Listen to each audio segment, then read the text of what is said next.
Game week 24 is concluded, so you know the drill, guys. We're going to go over how well I did, look at the G League, and yeah, we'll give some suggestions for game week 25. Let's do this. So yeah, safe to say we're back where bang. 75 points after I played my wild card, things you absolutely love to see. After two pretty stinking game weeks, well, stinking over game weeks, I should say, we've gotten back to where we should be, getting some good points. 55 was the average, so we smashed it out of the park. If we look at the team, once it loads, of course, Pickford were only 2 points, pretty disappointing. Mukiele was one of them I brought in with the wild card. Cheeky 9 points against Burnley, things you love to see. Reece James unfortunately didn't start for Chelsea for some stupid reason, thanks the Rosenior. Gabriel got 8 points, Semenyo 7, Rice with 3, Rodgers with 2. Bruno Fernandes came in with the wild card, 10 points. Lovely stuff. Thank you, Bruno Fernandes. Haaland with 10, Ekitike with 13. João Pedro didn't start either against West Ham for Chelsea, but he came off the bench and scored and got an assist, so screw you, the senior. But yeah, looking at the bench as well, Roofs with 6 points, Lethea came in with a wild card with 5, Pascal Struijk with 2, and then I think he's called James Hill. Yeah, James Hill with 7 points. I mean, he's guaranteed the start for Bournemouth, and he's like 3.9 million as well, and he's getting points, so it's a good little addition to have to the bench. I will very much take that indeed. So yeah, my team this week was pretty good. Can't lie. Considering the past few game weeks where we've absolutely stunk the place out with like 36 points and 40 odd. Yeah, I will take this. The forward line is actually starting to cook a bit. 10 points from Holland, 13 from Ekitike. He is just the man, isn't he? Ekitike is just the standout player you need to have in your forward line. If you don't have him, what you doing? That is literally all I can say.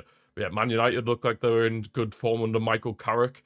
Whether they can continue that, I mean, they've got 3 wins in a row, but obviously they've got Tottenham and who's after that? Tottenham and I believe it's West Ham. West Ham, Tottenham and West Ham. So you'd think they could still build on a few bit of momentum. To be fair, because although Tottenham somehow managed to come back against Man City, which from 2-0 down, which I really didn't expect because I watched that game and when Tottenham went 2-0 down, I thought, oh, well, it's curtains now, it's game over, they're done for. But no, they somehow, thanks to Dominic Solanke scoring a scorpion kick, which was a complete fluke, by the way. I'm not having people saying that he intended to do that.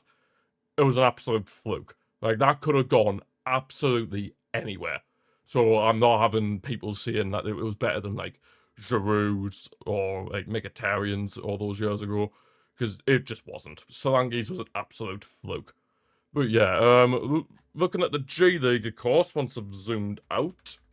There we go. The G League, where are we at? We're still top of that because I'm the absolute pro, don't you know? But looking at the top score, oh, Yusuf tied with me with the most points, damn.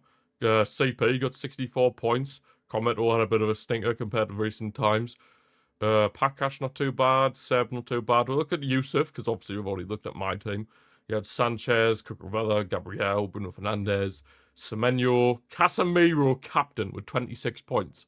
I mean, I don't know why you got him as your captain, but obviously it's paid out for you, so fair play, Yusuf. Jokeres, I don't know why you've got him in your team, but he got 7 points.